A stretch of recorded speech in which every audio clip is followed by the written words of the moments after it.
The following podcast is part of the Underdog Sports Podcast Network. For advertising information or to find more great podcasts, visit us at www.theunderdogsports.com and follow us on Twitter at RealTheUnderdog. Okay. Well, just for the record, we got the Sunny in Phoenix too. 52 to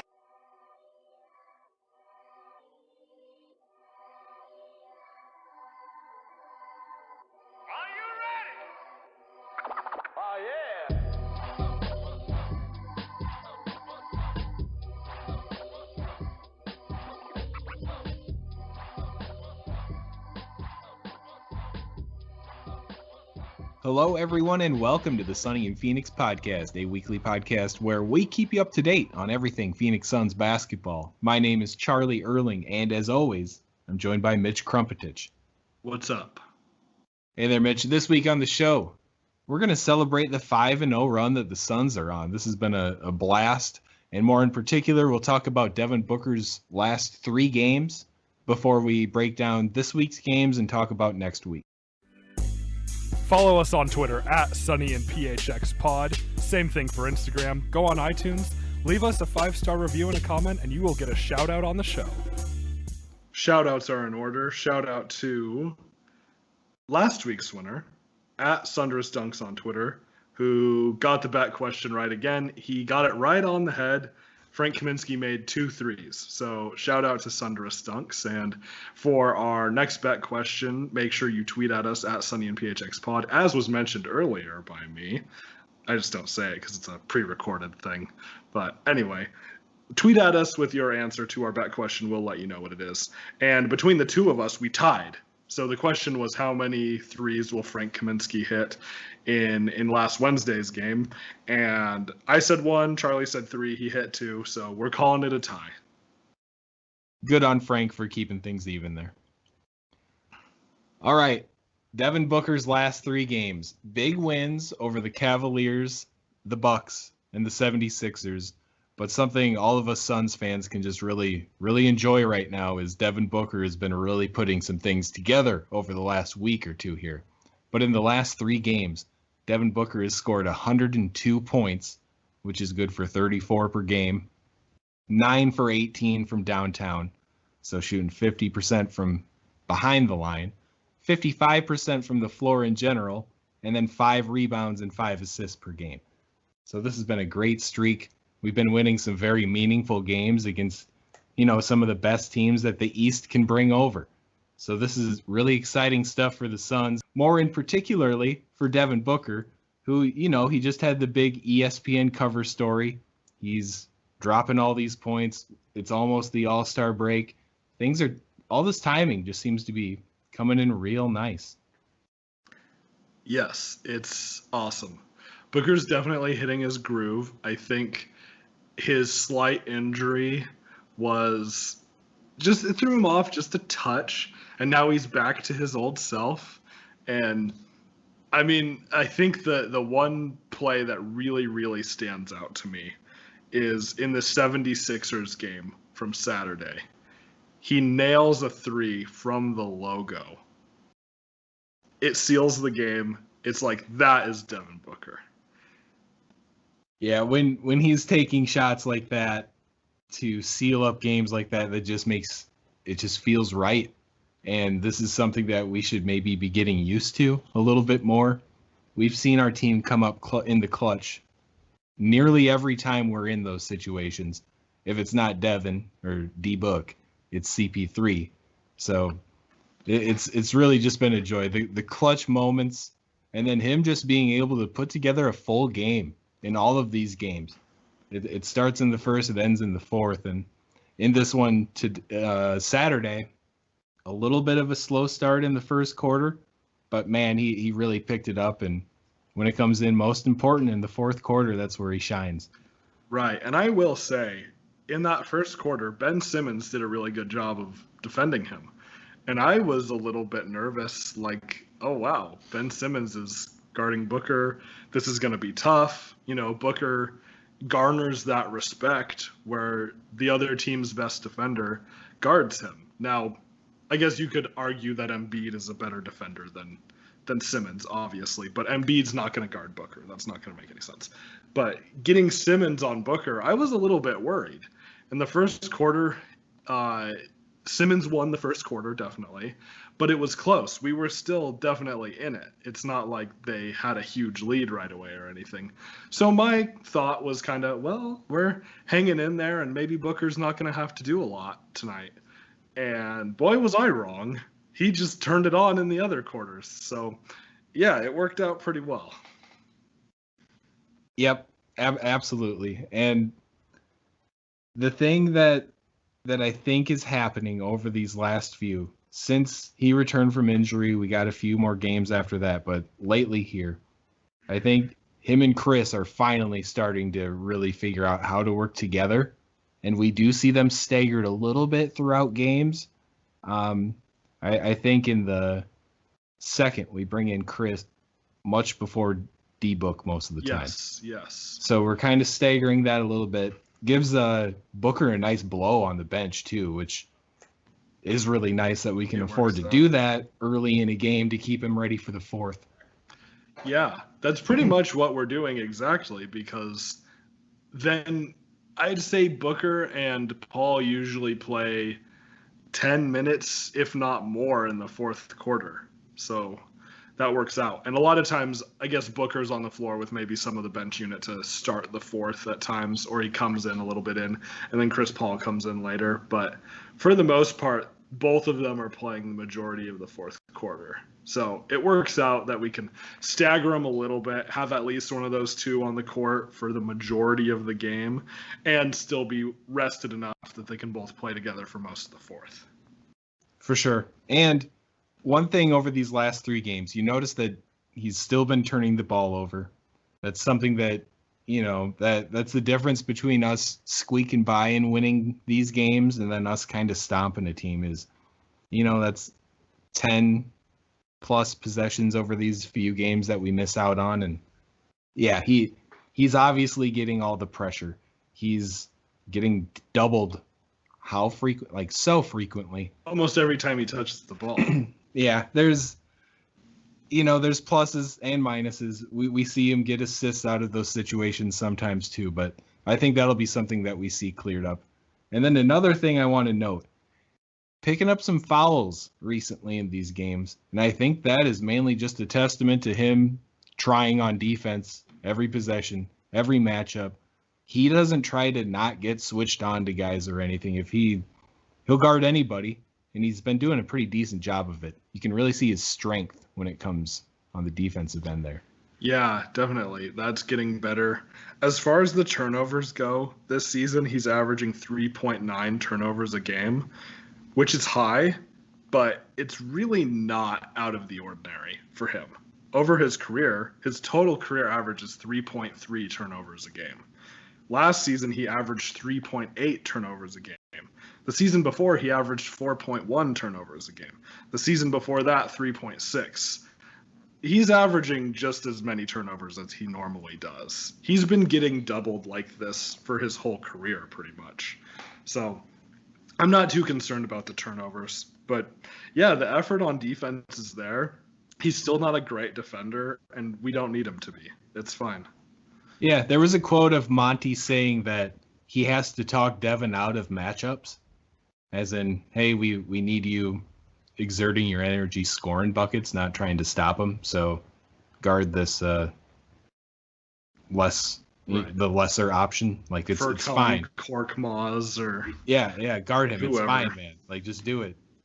Stay in good position and help out, but we don't need you guarding their star. And but just looking at that in situations when we get matched up against great teams who are deep, I'm not as worried about Booker matching up against anybody like I used to be. So I think that's a big plus going forward this season overall. Yeah, I think so too. I do. I want to touch a little bit on the free throw shooting. This is the only thing that's a little bit of not even a concern, but it's down this year.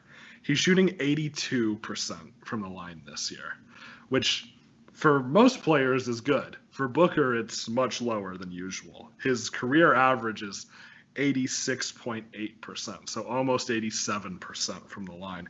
And last year he shot almost 92% from the line, which is amazing. So the free throw shooting down a little bit. It seems that he's shooting less free throws, and the numbers tell us he's attempting 5.3 free throws a game as compared to, the past few seasons where it's closer to 7. So a couple less free throws a game. When you miss a couple, it'll make a difference when you're shooting less. I don't think it's much of an issue, but that's the one gripe that I have is the free throw shooting is just not what it was last year. Yeah, and with that, the less you get to the line, the longer between trips, the longer you think about your last miss or your last 1 for 2 from the stripe. Right. Free throws are it's all mental. Those guys can make 3-pointers at a rate that, the average Joe can maybe make free throws, but those guys are automatic most of the time, but it's all mental. So this is probably just a little funky. He's going to kick it. And, if he, I would not be surprised if he ends up closer to his career average by the time the season's over. Right. I agree. And it's still encouraging that to say being down on his his free throw percentage is 82%. Right. That's a good thing.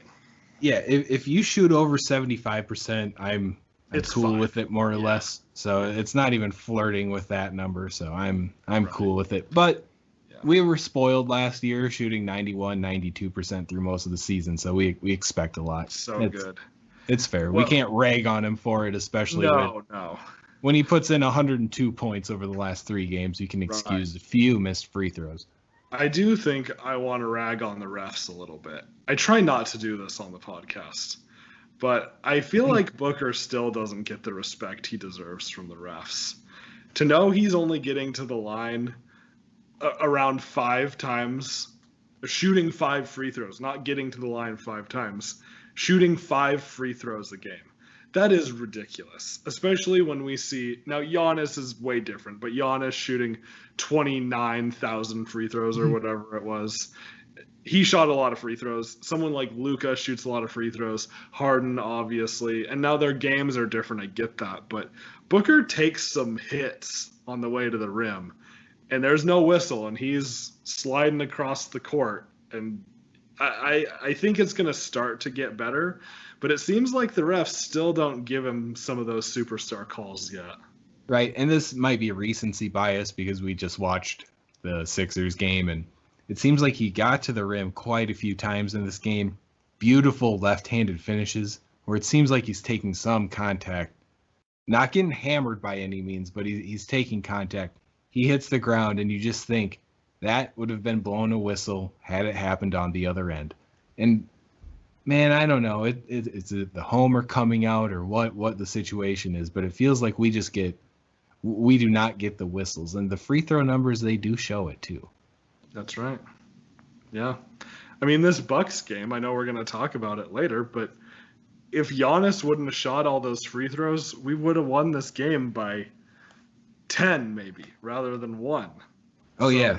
And we'll talk about it more too, but at one point, Giannis was shooting and making more free throws than the Suns as a team. Yeah. That's pretty crazy. Yeah, it is. But back to the positivity from Booker. He's our leader too. Chris Paul obviously is a leader, but Booker's the guy. Booker's been here for so long. He's the fan favorite. I saw a quote recently that he said, this is what he's been waiting for, as he's just put his head down and focused on the game for 5 years. Now it's paying off. And I'm excited to see what that payoff looks like in the future.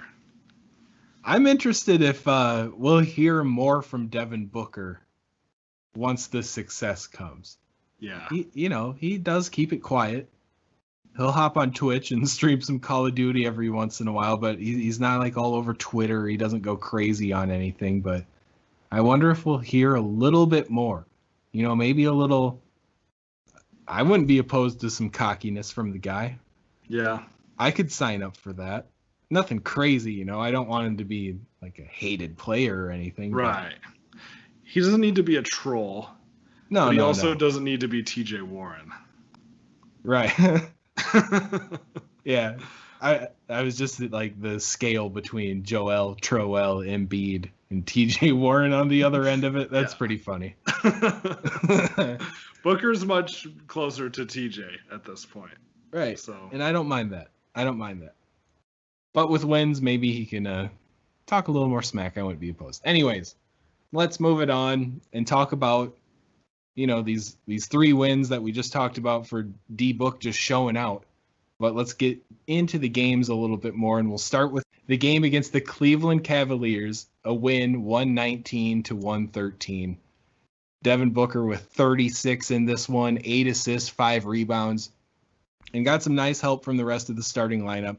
Bridges with a nice bounce back game here, 22 points, 4 rebounds, 5 assists, 8 for 10 from the floor, 1 for 2 from 3. Really nice seeing him get back on track. And then Etuan Moore started this game. Chris Paul wasn't in here. And he had 17 points and 4 assists. So what a great night from Etuan stepping in for Chris Paul. Yeah. It's so nice to have this plug and play ability. The depth that we have, especially for the guard spots, is great. And just a reminder, Javon Carter is not a horrible player. Javon Carter is okay. And he doesn't play. We're at this point where we don't have to play our okay players. Last year, Javon Carter had a prominent second unit role. Yeah. And this year, we don't need that. And it's amazing. Nothing against Javon. I like Javon. But it's just so nice. I think Javon will have his place throughout the rest of the year, even if he's not logging minutes consistently in every game. But, sometimes someone needs to get shut down. And you can put Javon Carter in to do that. He's a nice little spark plug in that sense. Yeah. Javon's a good guy to practice against, too. Oh, I believe that. Yeah. But this Cavs game, it was exciting because the Cavs are not the best team, but they've beaten good teams. They beat the Nets twice. We talked about that last week. They do some exciting things. I really like Colin Sexton, who played well in this game. They had Andre Drummond and Jarrett Allen.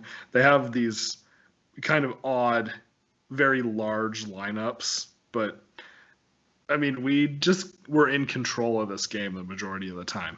We only won by 6. And if you kind of look at the scoring overview, we take a big lead. It comes down. The Cavs take a little bit of the lead towards the end.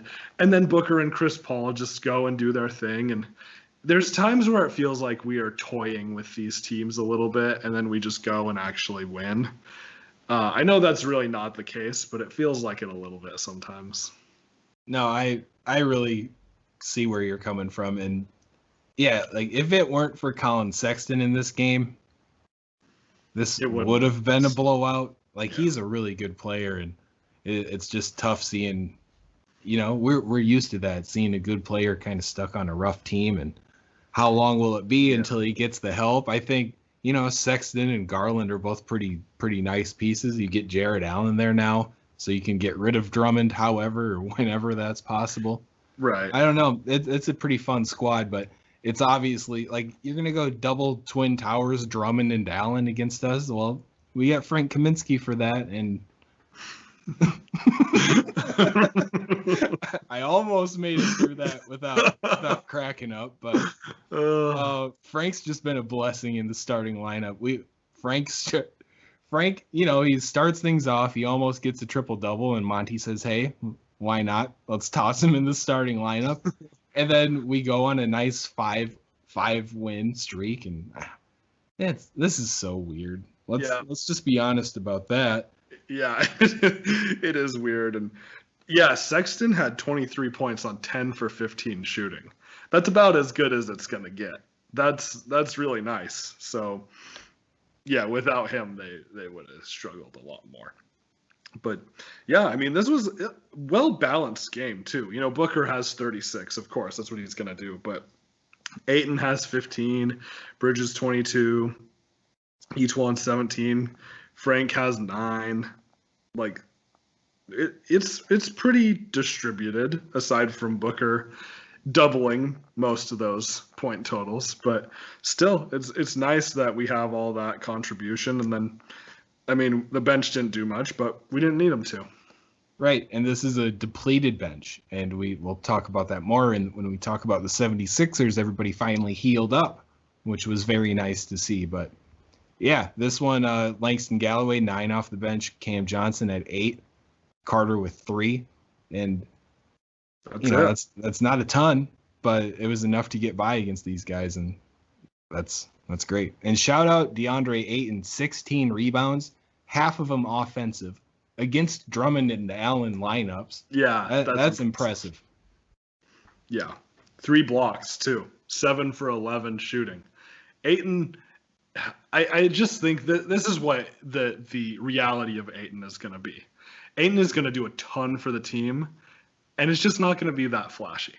He's probably not going to have these big 30-point games or these 20-point, 20-rebound games, and that's fine. If you can go 15 and 16 with 7 for 11 shooting, give me that every night. That's amazing. Yeah, and I mean, even he didn't do a ton in the Bucks game or the 76ers game when it comes to scoring output. He had a decent game against the Bucks, but it's just going to be a quiet, nice game in a win. That's what we need. He's the number 1 pick overall, and you expect a ton out of him. But if he's going to play solid and we win games, I don't think we can complain about too much. Right. There's so much help for him now. I mean, right. It makes a huge difference. Yeah. And then we just shot well altogether. So Ayton was 7 for 11, Booker 14 for 27, which when you're shooting 27 shots, 14, that's pretty good. Bridges was 8 for 10. Frank was 4 for 9. Etuan Moore was 7 for 10. We just shot the ball really efficiently.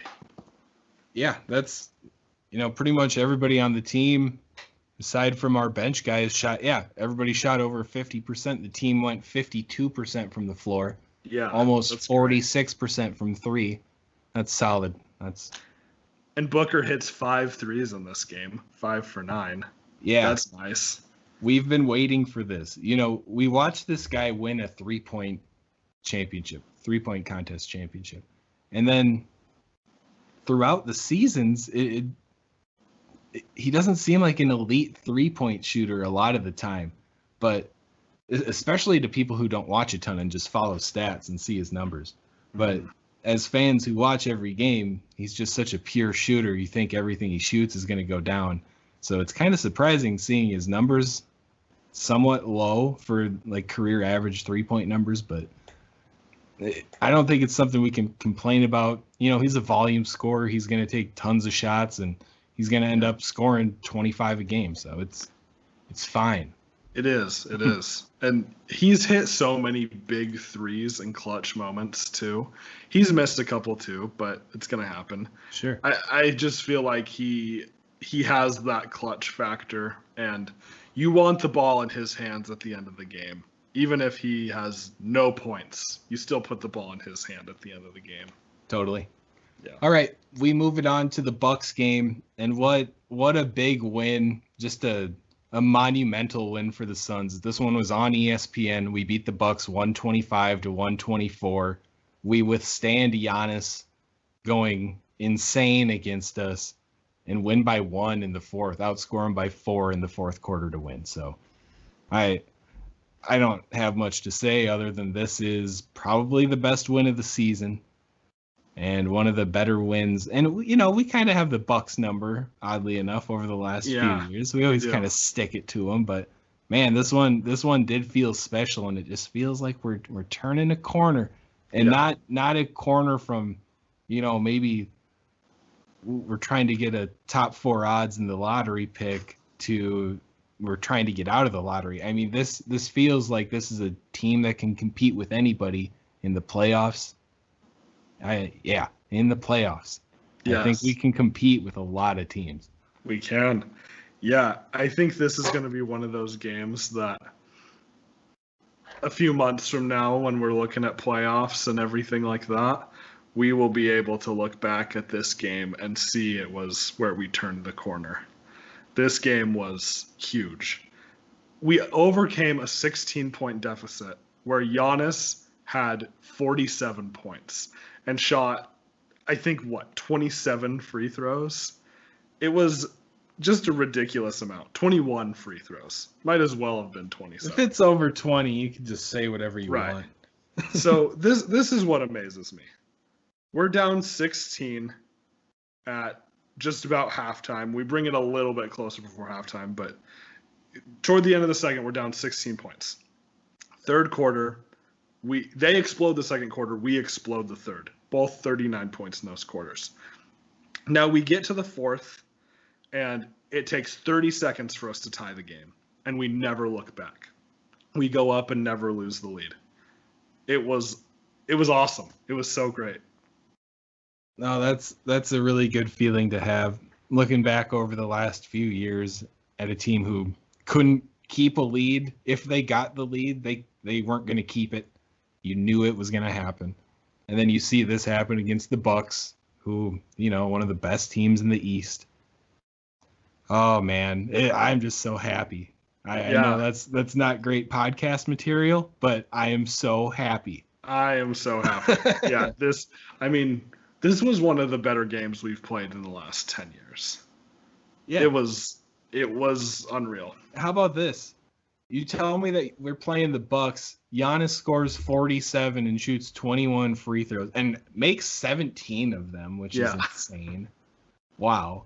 But anyways, he scores 47 and they have 5 other guys score in double digits. And you tell me that the Suns win that game. I'd tell you that you're crazy. Right. Like we're able to withstand things like that because we have firepower from every position. Yeah. Yeah. Booker with 30, Chris Paul with 28, Ayton with 17, Bridges with 15. Frank almost had a triple-double. 14, 8, and 8. He's closer than he was the first time we said he had a triple-double. I can't believe that's so it. Fun. That's fun, man. It Frank is. Kaminsky. Man, I'm just ecstatic about this, and it feels like, this win, best win of the season, best win we've seen as Suns fans in years. Right. And, this isn't meaningful yet, this game. This is just a win in the regular season, but take it how you want it. I'm going to take it that it's a turning point. Yeah, oh yeah. I mean, I haven't felt this way about the Suns since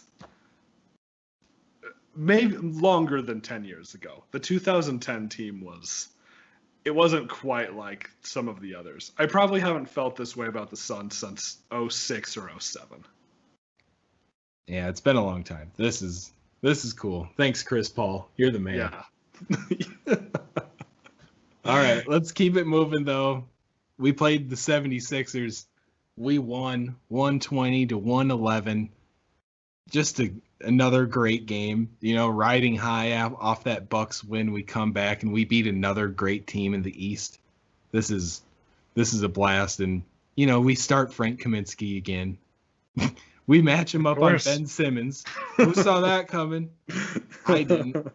I thought we'd probably put him on Tobias and put Mikal on Ben Simmons, but it obviously, honestly, makes sense to flip that because this did work out pretty well.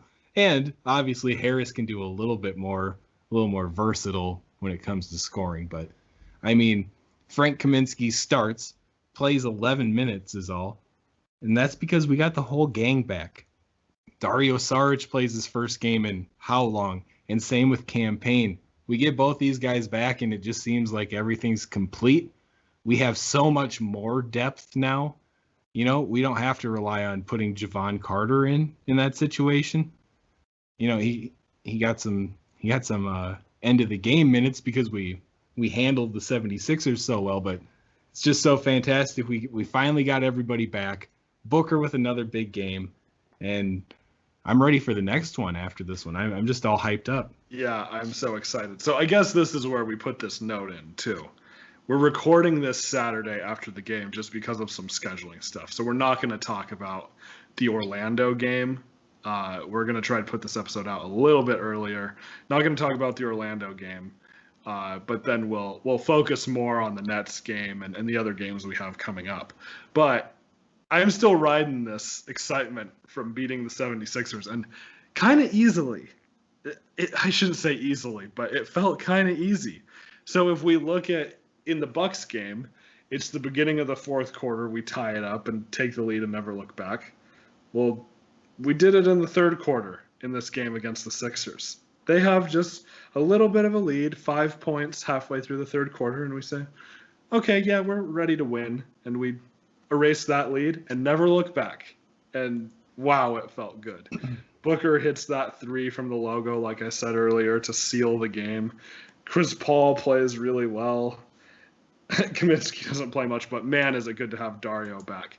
And Dario knows Embiid's moves. You can just tell he knows what he's going to do. He picks his pocket a couple times, gets the fast break going. And I think one thing with Dario that can really be overlooked is he's smart. Dario is such a smart player, and I shouldn't say it's overlooked. I think most people know this, but I don't think people realize how smart he is. I mean, he makes these passes without hardly even touching the ball. He knows right where everyone's going to be at all times. When he is on the fast break, he always makes the right pass. It was so good to have him back after missing 13 games. Oh, 13 is too many. Wow. Yeah. But yeah, when you say the touch passes, like, I get excited every time we get an offensive rebound and that ball starts whipping around the perimeter, because you know it's going to end with somebody wide open. And Dario he's just so much fun to watch in that case. But yeah, he's smart because he's the most unathletic guy on the court in every matchup, every time he's on the court, more or less. And he's still out there getting stats. Like, he had a steal in this one, assists, some buckets. And when Embiid tried to bully him down right underneath the rim, Dario had great position. He knew what was coming.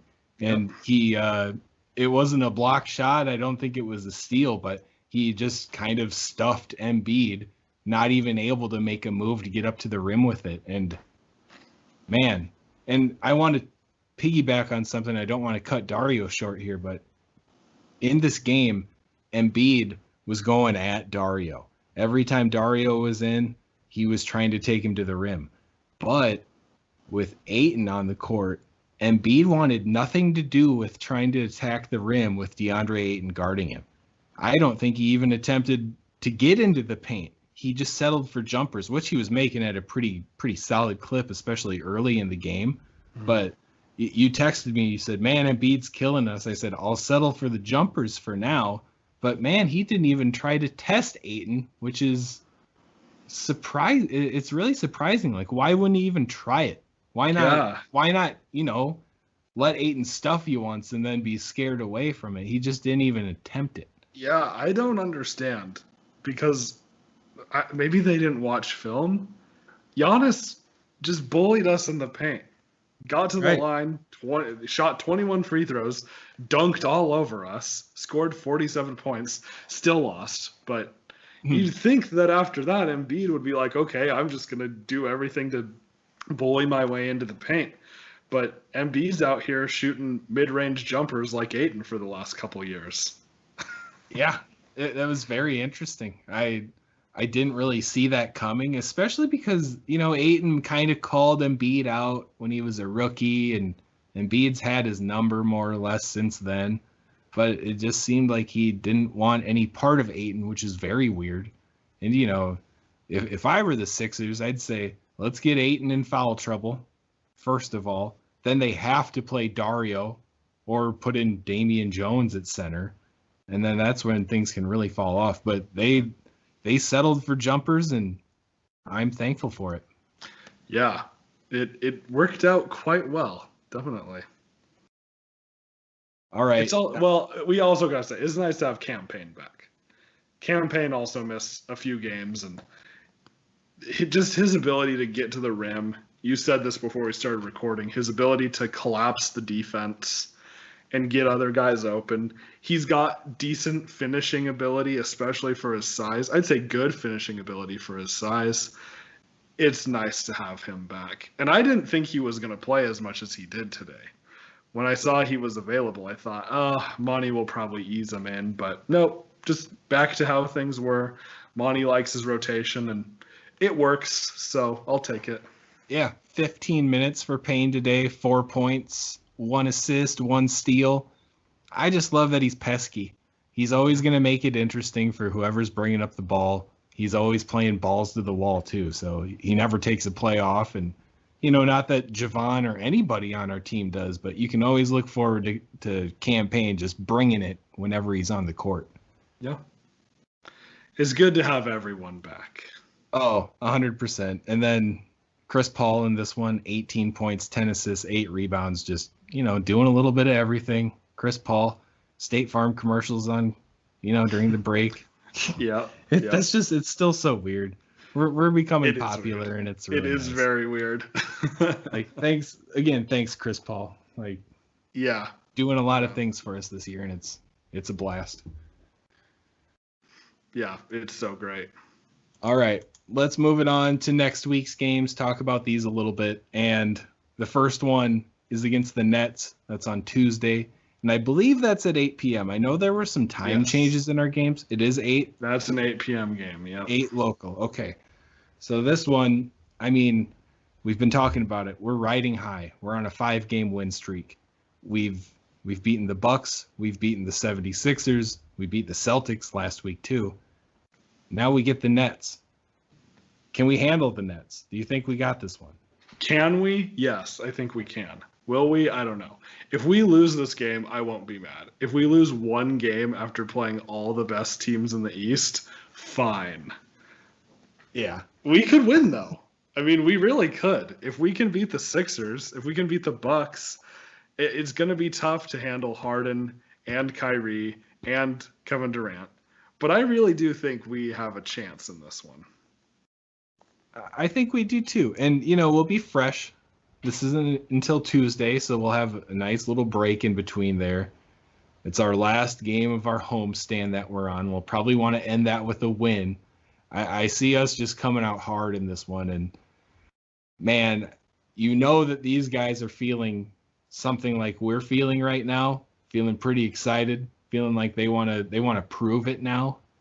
And there's no better opportunity going up against a team like this.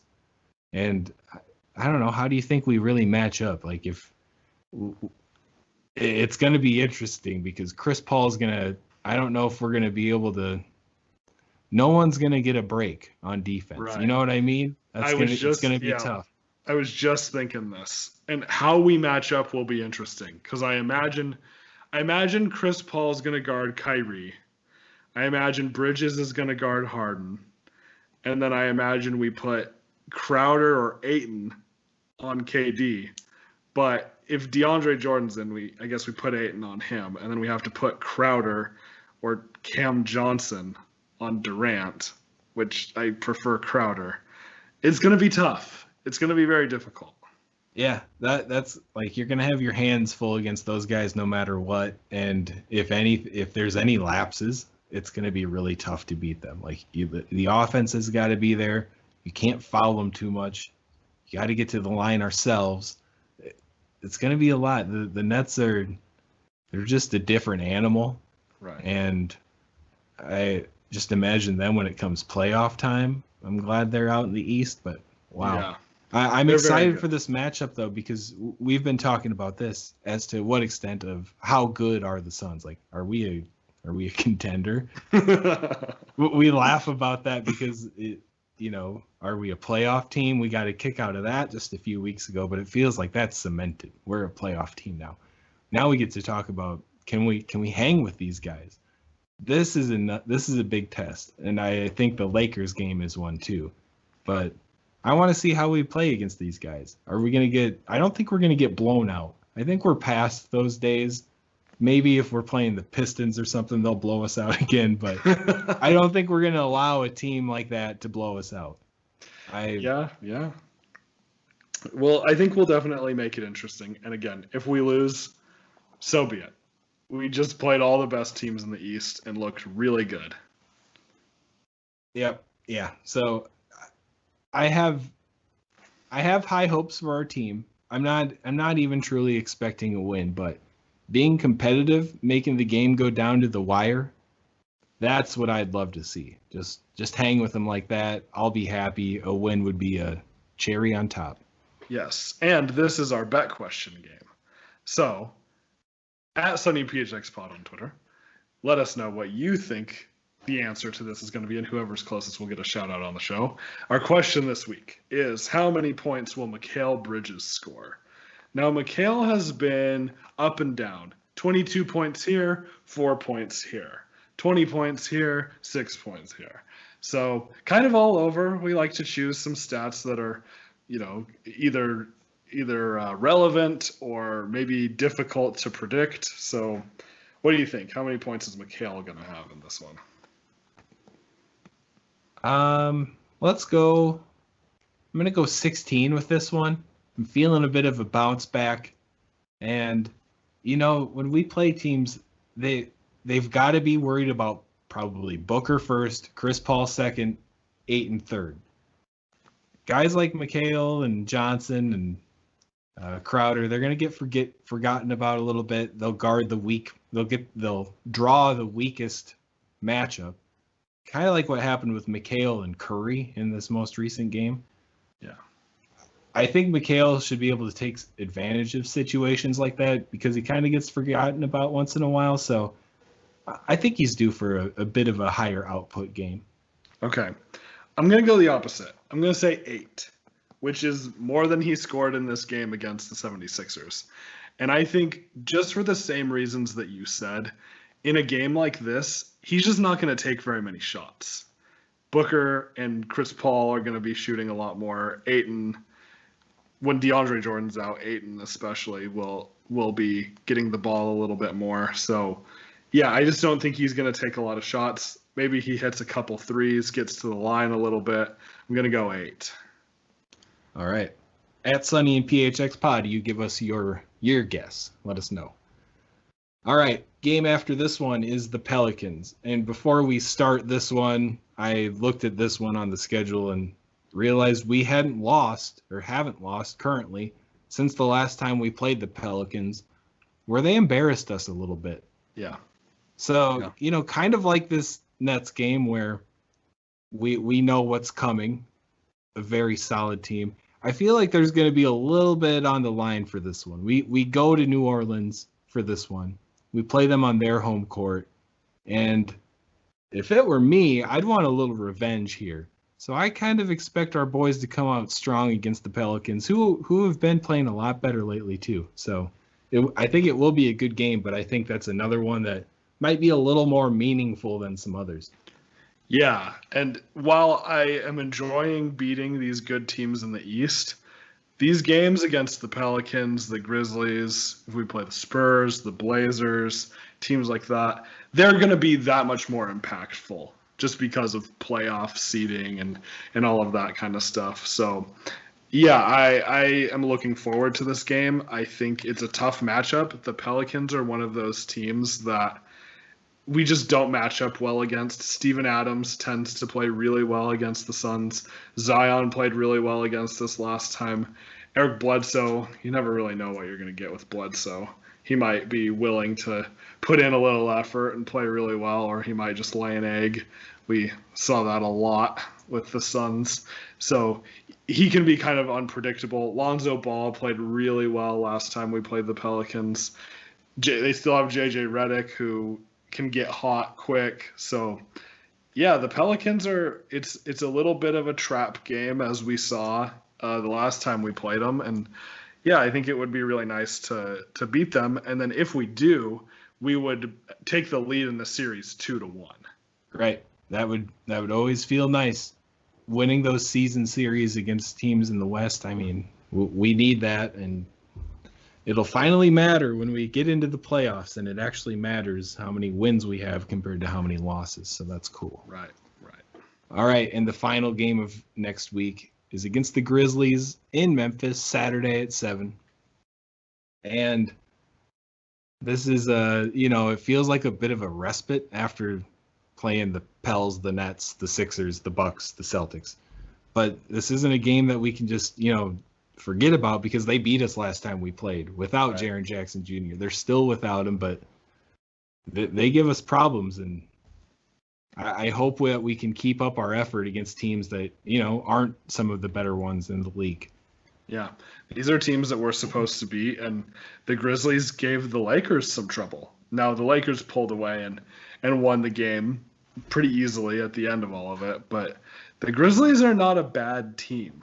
I think they're better than their record shows, and we have to be careful with them because they have guys who can get hot too. And like Dylan Brooks, he just tends to play really well against us, even though he's not quite as amazing as he might look when he plays us. But yeah, we just got to watch out for that kind of stuff. 100%. And I always worry about playing the Grizzlies, and in Memphis, that's a whole nother thing too. They're always loud. Do they have fans there yet? I don't know. I think at this point, most teams do have some fans in the arenas. So yeah, it's a tough place to play. They have a good fan base. I will say that. I'm sure it gets loud there even at 25% capacity or whatever they do. Oh yeah. But yeah, wins in the West. That's what we need. Bank them up. Yeah, should be a good one. And with that, we will move to our non-sports section of the show. So the question this week is, what do you collect? Oh, well, sports-wise, I do collect some memorabilia, and I think I still own pretty much every baseball card that I've ever bought over my entire life. So I'd say that's quite a big collection that I have. And then on the side, I like collecting hats, fitted hats. I might not even wear it. I just have like a weird thing for them where I like how they look. I don't know. They're on my shelf in my office. I have a nice variety. Suns, Diamondbacks, Dolphins, Twins. Just I don't know. They're fun to collect. You can always wear them too. I mean, they're not just sitting on my shelf. You can always toss it on. So hats, baseball cards, both kind of sports related, but probably my biggest collections there. Yeah. I didn't even think about that. I guess I'd say I collect hats too then. I have a lot of hats. Sports-wise, I collect miscellaneous sports memorabilia, Suns and Broncos especially, some D-backs. Yeah, a lot of Gonzaga stuff too. I actually recently did throw some stuff away, which was tough for me. But yeah, just I have a lot of things like longtime listeners of the show will know I was in the band that played at the Gonzaga games and traveled with the team to the tournaments and stuff. So I still collected like all of my wristbands. We'd have like security wristbands and all of that. And I kept all of those, and I wrote the game and the result, the score of the game that was for. So I still have that in the case actually for my bass that I played at the game. So collect that kind of stuff. Non-sports wise, I collect a lot of things. So it's like, where do I even begin? A lot of cards. I think I may still have my old football and basketball and baseball cards from a kid. I don't know. I'd have to go back to Wyoming and look. But currently, I am into Magic the Gathering. I play that and collect those cards. Pokemon cards I was into a lot like a year ago. I collect that. A lot of stuff for music, records. Spotify is a little bit different, but I have a record player, so I collect a lot of records. Yeah, I'm just like looking around. I'm like, there's a lot more I could talk about, but those are some of the big ones. I used to have a pretty mad keychain collection. I gave up that though. Yeah. I'd say I have a key collection. Not even chain. I have a lot of keys. I can't even fit them in my pocket sometimes. I just have so many keys. I know what I'll get you for your birthday. I'll get you a nice key ring, like a custodian used to wear on his flute. Nice ring of keys for you. It is getting to that point. All right, that wraps things up. We thank you for tuning in. Fun week of